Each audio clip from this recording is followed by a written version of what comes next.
Hey everybody, happy Sunday. Sad Friday, losing Ruth Bader Ginsburg. Huge loss. So that's made me really sad. And today I'm going to go on with Chapter 16, Disloyal, a memoir. The true story of the former personal attorney to President Donald J. Trump by Michael Cohen. And this is a review of Chapter 16. I'm not reading it word for word, for those of you who are so bothered by that. I don't remember exactly where we left off. Chapter 15 was about election night.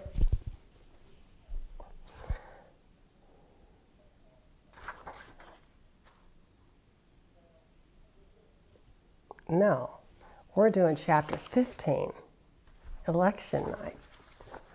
Sorry, I almost skipped a chapter there. By the way, I've been out working in my yard with my husband we have this climbing rose. It's called the Climbing Eden Rose, and it's, God, you should have seen it last spring. The whole wall of our garage was covered, literally covered with great big fat English roses. Even the county extension agent was out here. He was a friend of mine, and he was looking at some of our plants. We're having a couple problems, and he was like, "That rose, oh my God!" So, but you have to tie it up a certain way to get it to have all those blooms, and so that's what we were doing. So. Okay, Chapter 15, Michael Daniels, Disloyal, Michael Cohen.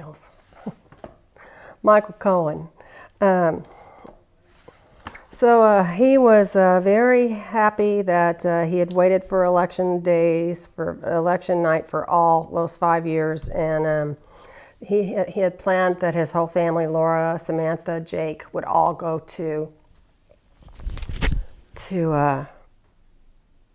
together to watch Trump win. So Hillary had this Javits Center, which is a big deal. And Trump had a drab ballroom at the Marriott because they didn't think he was going to win, right? So anyway, Laura didn't want to go, and Jake had some assignment to complete. So Samantha wanted to go and the only reason she wanted to, because she wanted to see Trump lose.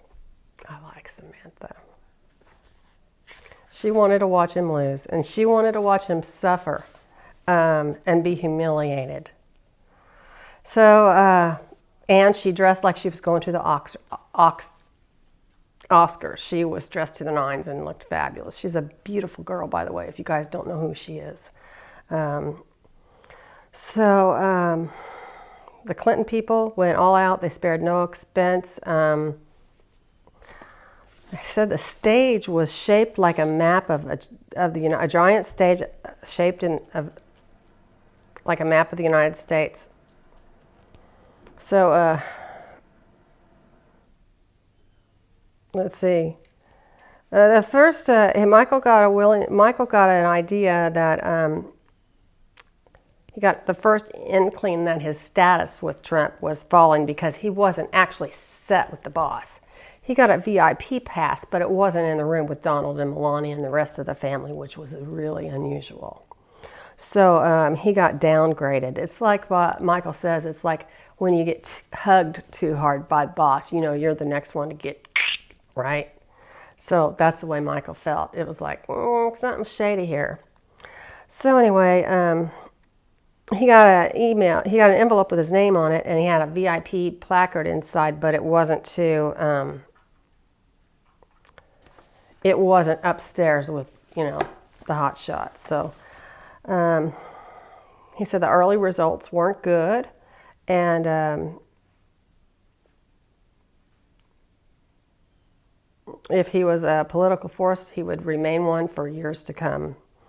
Even if he didn't win, he would still be a power to rival, Fox News. And that was his whole point. His whole point was the next day after Election Day, he was going to start up a news network. That was their plan. So anyway, John King was on the magic board, and he was predicting that Clinton would win. But the polls kept showing the race tightening. And Clinton, it really got a lot tighter after James Comey came out with his bombshell, you know, and then took it back. I mean, Jim, if you're listening, you should have never done that.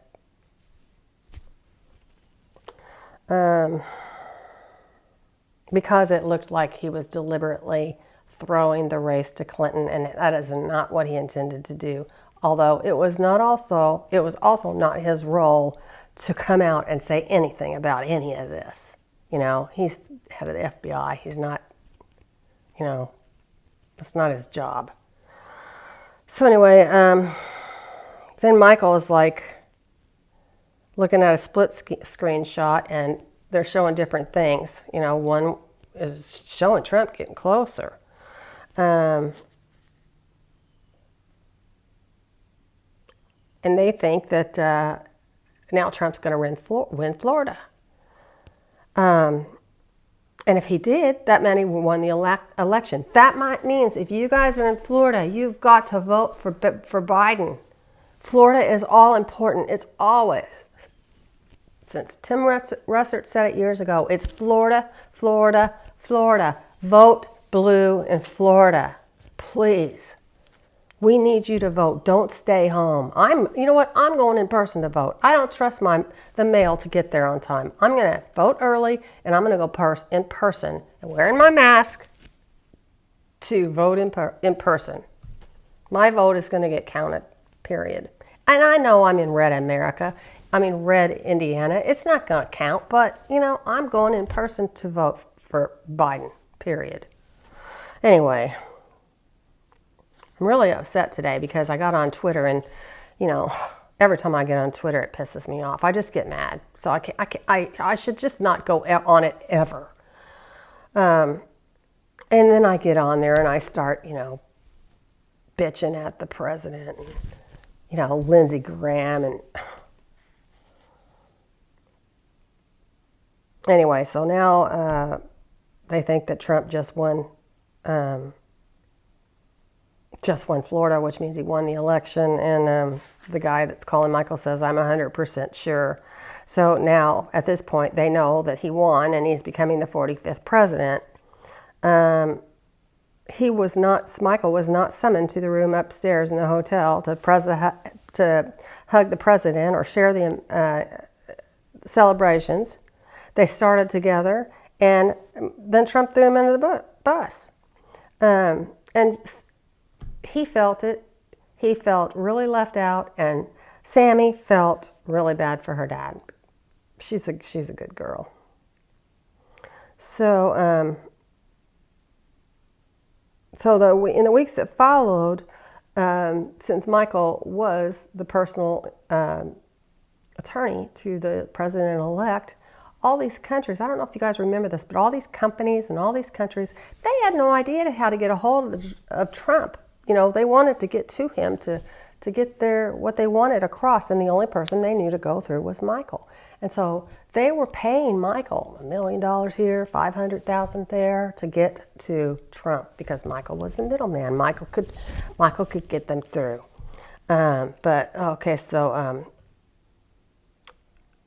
Russia, Canada, Britain, IBM, Microsoft, Ford, every lobbyist and diplomat was trying to get to Trump. So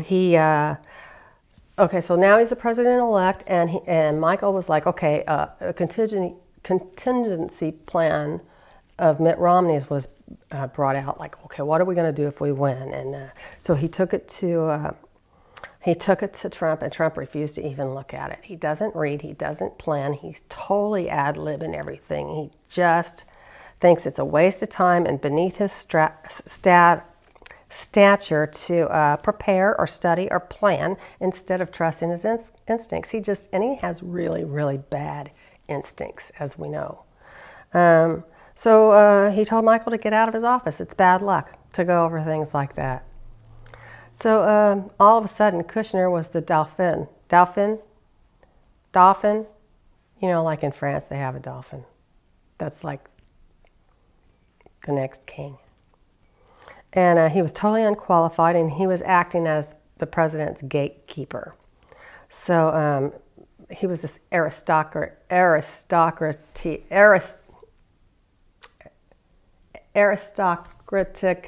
man-child, okay, sorry. Had a little mind blank there. And it was completely immoral, like his father-in-law and his wife, and he was going to try to bring peace to the Middle East and somehow navigate a blooming global trade war. He's like so unqualified, it's not even funny. He says, sending a boy to do a man's errand was a perfect cliche for this particular instance. So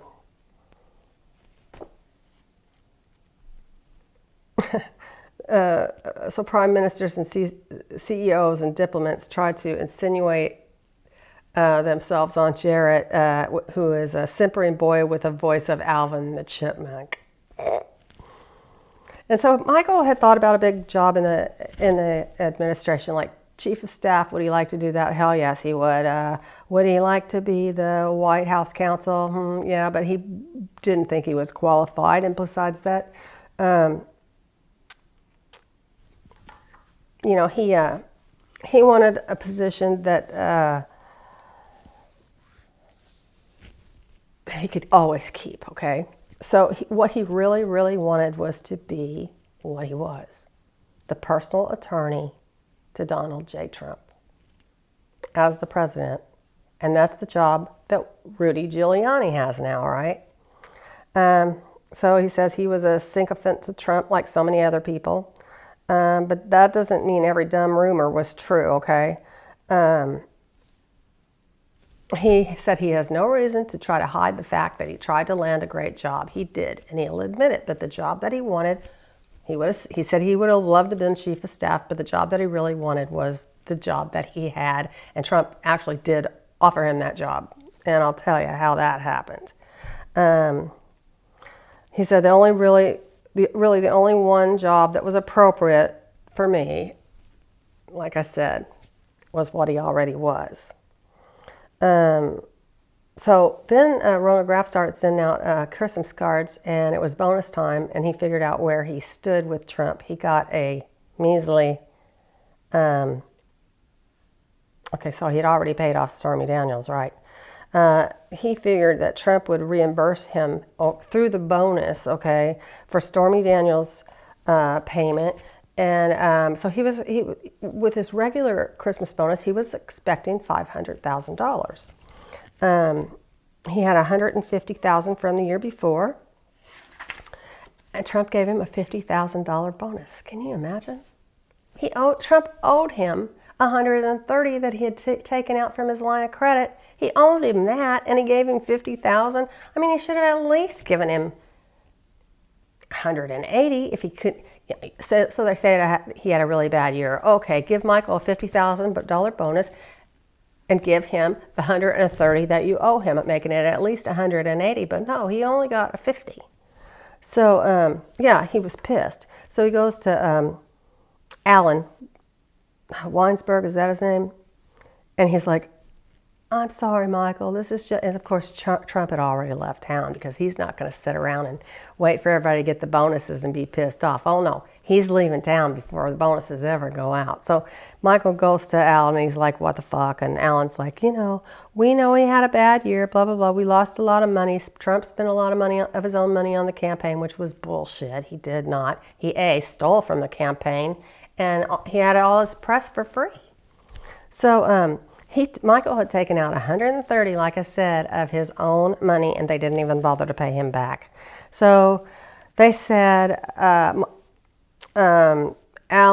Weisselberg said, you know what, he'll make it right. He'll make it right with you, I promise. And so Alan went to Trump and talked to him about it, and Trump ended up calling him back. And God, such a freaking narcissist game player.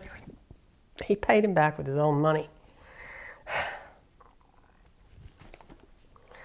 I mean, the whole reason that he had to pay it out of his own pocket in the first place is because Trump stiffed David Pecker, and I hope you guys get the inference there. He stiffed Pecker.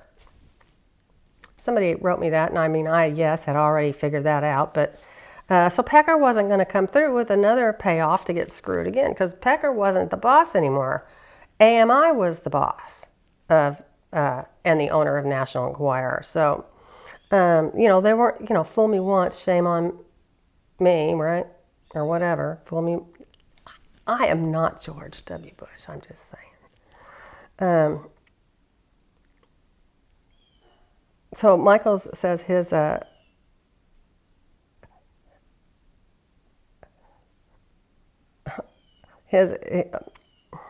my payment and all the hellfire and damnation that ensued added up to inmate number 86067-0554. That was his inmate number in Otisville. And it stemmed from ingratitude and dishonesty.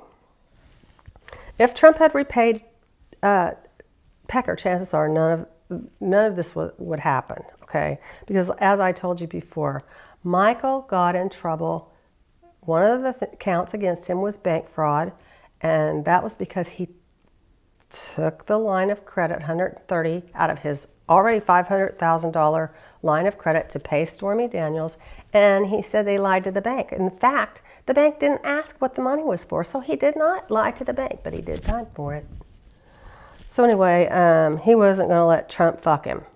And so he was thinking now about how he could sell the Daniels story, not through the National Enquirer. And he actually, since he paid the $130,000, figured he was the owner of the story, which I get. He was the owner of her rights through his company in Delaware, Essential Consulting. He was actually literally the owner of that story. So, okay. So the next day, Trump rang, and he says, Michael, my man, don't worry about a thing. We will fix it when I get back. Because they were all down at Mar-a-Lago. Michael was pretty pissed off, for treating him so slimy. So anyway, Michael and his family went to St. Bart's, and then Trump kept calling him at St. Bart's, and the kids were so pissed. It's like, can we even have a vacation without that guy interrupting us at every dinner, and every time we want to do something, he's calling you? So Trump is trying to tell him to take a job as an assistant to Don McGahn, as assistant to the White House counsel. He didn't want to do that. And also, all this time, Michael was, even after the election, Michael was still working with Felix Sater about the Trump Tower Moscow deal. I mean, out and out lied to the American people. There's no Russia.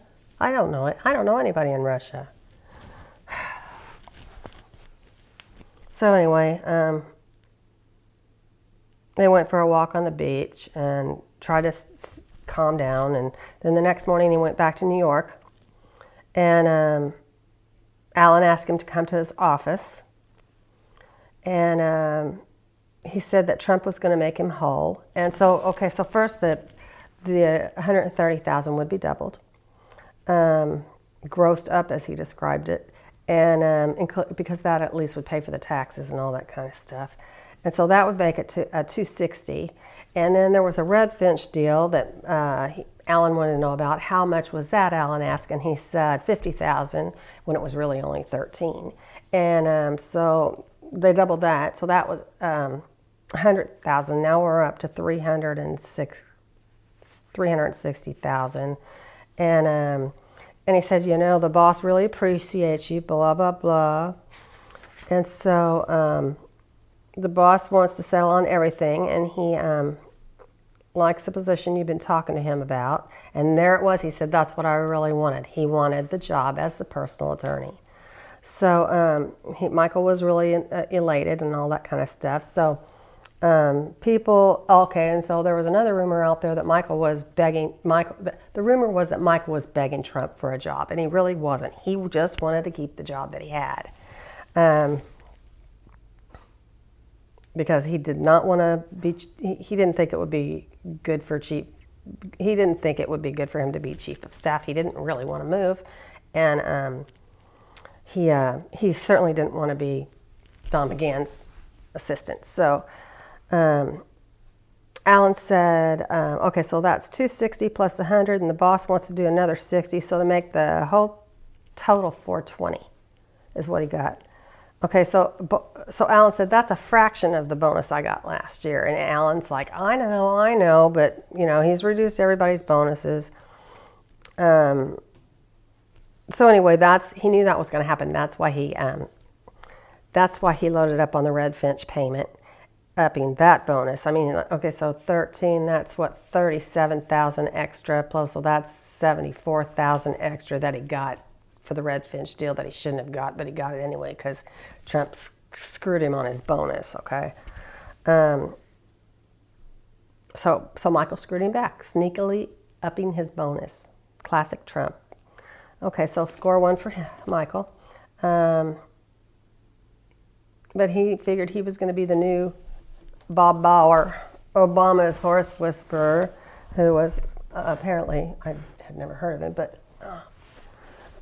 Obama's personal attorney. So anyway, let's see here.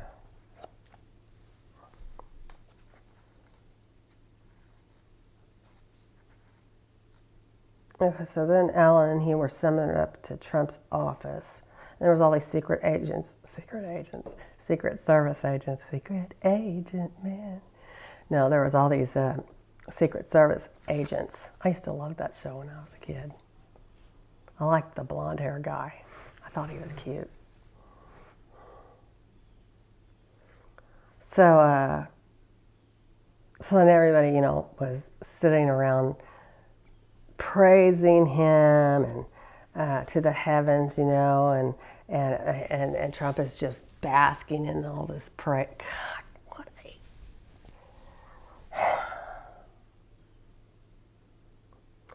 there was no amount of this that was too much. There was never a time when Trump felt like he was being stroked and flattered, that it was transparent to him that people were only doing that to get what they wanted out of it. Trump didn't care as long as people were sucking up to him. So then he's like, okay, you guys worked out the numbers, and he said yes, that he was happy with it, and Trump says, are you sure you don't want a job in D.C.? And you know, just again, he said, assistant to White House counsel. And he said, if I take that position, I won't work for you. I will work for the government, and I don't want that because there is no attorney-client privilege.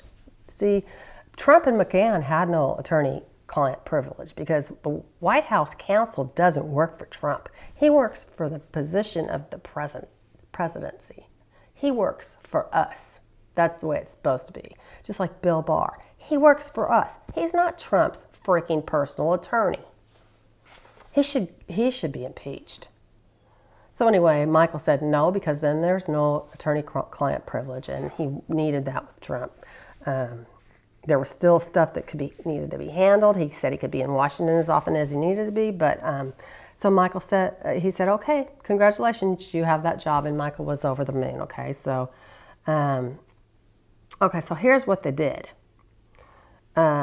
He said, Trump asked him, what's the number that Weisenberg came up with? And he said, 420,000. Wow, that's a lot of money. Well, 130 of it was money he already owed him, you know. So he said, okay, so now Alan was told to pay Michael $35,000 each month of the year, and out of that 420. And so basically, Trump was paying him a salary of the money that he already owed him, and Michael knew it and didn't care. Michael.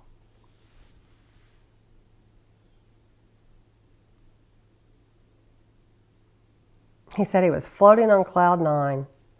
Trump's maneuver was classic gangster. He was going to pay me for my services with my own money. He'd get the tax deduction for the legal fees, and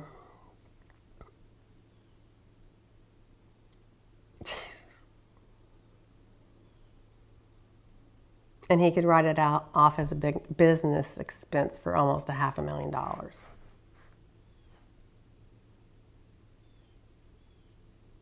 But he said Trump was still in need of an attorney who knows his affairs, no pun intended.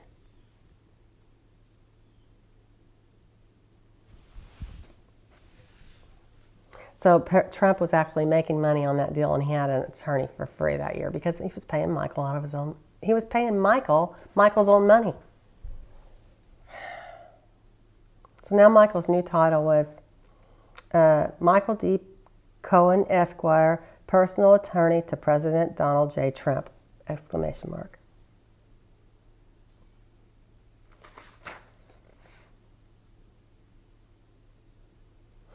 Then it goes back to the hookers performing the golden shower during the Miss Universe pageant in Moscow. That was in 2013, and that rumor had been circulating for years. So apparently it also happened in Las Vegas. 3 women. There's a tape with, and I know this, I bet you anything that tape is for real. 3 women peeing on the bed that Barack and Michelle Obama slept in while Trump watches. Picture it. Picture it. 3 prostitutes in a room with the president. They're peeing on the bed. Do you think the president has any clothes on? I don't. I don't think he does. What man in a room with 3 prostitutes has his clothes on?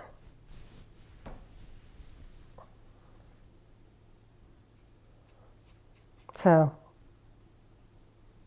yeah, there was a guy that called Michael that said that he was in the possession of a tape showing Trump with a group of prostitutes in Moscow, and that the women were peeing on a bed with the boss visibly watching them. What was Trump doing, I wonder, while they were doing that? Think about it. I know what he was doing.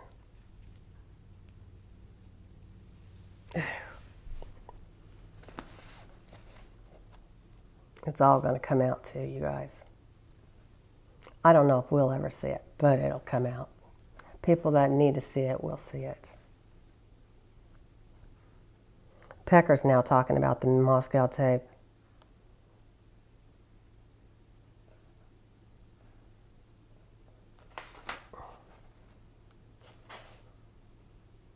So Michael goes to Trump, and he told Trump what had conspired, and he said, "Does this tape exist?" And Trump said, "Absolutely not." Well, you can't believe a thing that man says, I mean, he says absolutely not because that's what he wants to believe in his sick little mind.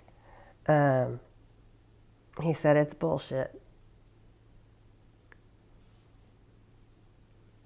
And he also says that with his experience with the Algalarovs, father and son, the son is Eamon, I think his name is Algalarov. He's like this hotsy-totsy rock star in Russia, and they're oligarchs, okay? So Michael said that Russian taste in entertainment are risque, to say the least, putting it mildly. And you know, that the boss was often away in a distant country by himself, away from his wife, different time zones. And Michael said he didn't think it was improbable that the Agalarovs could have given him a sampling of their finest prostitutes. He says it was entirely plausible that Trump had been involved in such a tape, and he wished it away.